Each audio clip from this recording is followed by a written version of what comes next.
Guía pedagógica del módulo de interpretación de fenómenos físicos de la materia.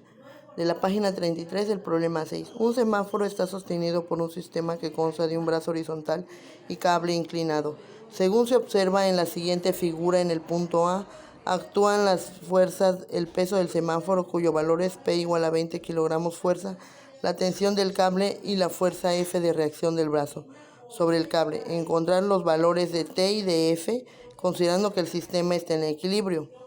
Entonces tenemos esto, es un semáforo, está la fuerza de T, que está aplicada por la tensión del cable, la fuerza de reacción, que es F, A, y el peso. Entonces, haciendo el diagrama de cuerpo libre, nos queda que T está de este lado a 30 grados, como muestra la figura, F está en el primer cuadrante y P está hacia abajo sobre el eje Y. Entonces podemos empezar a descomponer todo en componentes. Primero, el vector T en el componente X, al estar en el cuadrante, en el segundo cuadrante, se supone que en el segundo cuadrante las componentes de X son negativas. Entonces va a quedar menos T por coseno de 30 y la componente Y va a ser T por seno de 30. En la componente en F va a decir F por coseno de 0. ¿Ven? Tiene 0 grados aquí. Entonces F por coseno de 0 me da 1. De ahí F por coseno F por coseno de 0, que es 1. Entonces me va a quedar F. Entonces el siguiente va a ser F por seno de 0. El seno de 0 me da 0.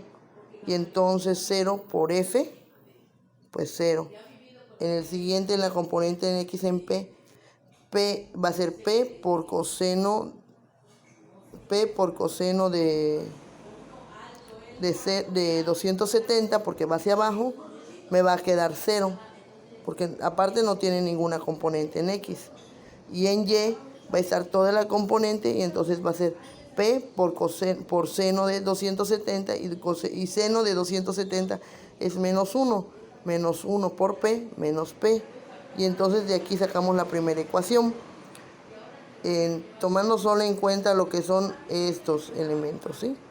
Entonces decimos menos T por coseno de 30 más F es igual a 0, debido a que este sistema esté en equilibrio, como señaló el mismo problema. El siguiente va a ser, la segunda ecuación va a referirse a la segunda componente, a la componente Y. T por seno de 30 menos P va a ser igual a 0. Entonces ya tenemos un sistema de 3 incógnitas y 2 ecuaciones. Obviamente no lo podemos resolver así, pero sin embargo recordamos que P debe ser igual a 20. Entonces, al sustituirlo, T por seno de 30 menos 20, entonces ya tenemos 2 ecuaciones con 2 incógnitas. Como esto ya queda directo, lo que nos queda hacer es resolver el valor de T. ¿Cómo? Despejando T. Entonces pasamos el menos 20 al otro lado, queda 20. T por seno de 30 nos va a quedar, el seno de 30 lo pasamos dividiendo al otro lado, y entonces T de 20 entre seno de 30 nos va a quedar 40. Como pueden ver, aquí en la parte superior nos muestra la fórmula que estamos aplicando. Aquí aparece 30 por pi entre 180. Resulta que Excel maneja algo llamado radianes, o sea, lo que son los radianes, ¿no? No admite grados. Entonces tenemos que hacer, que aquí lo hice dentro del paréntesis, la transformación de grados a radianes, multiplicado por pi entre 180. Y entonces nos queda que es 40, debido a que el seno de 30 es 0.5. Entonces sustituimos el valor de T en la ecuación 1 y nos queda menos T por coseno de 30 más F es igual a 0. Pero como tenemos que T vale 40, sustituimos literalmente el valor. Menos 40 por coseno de 30 más F es igual a 0.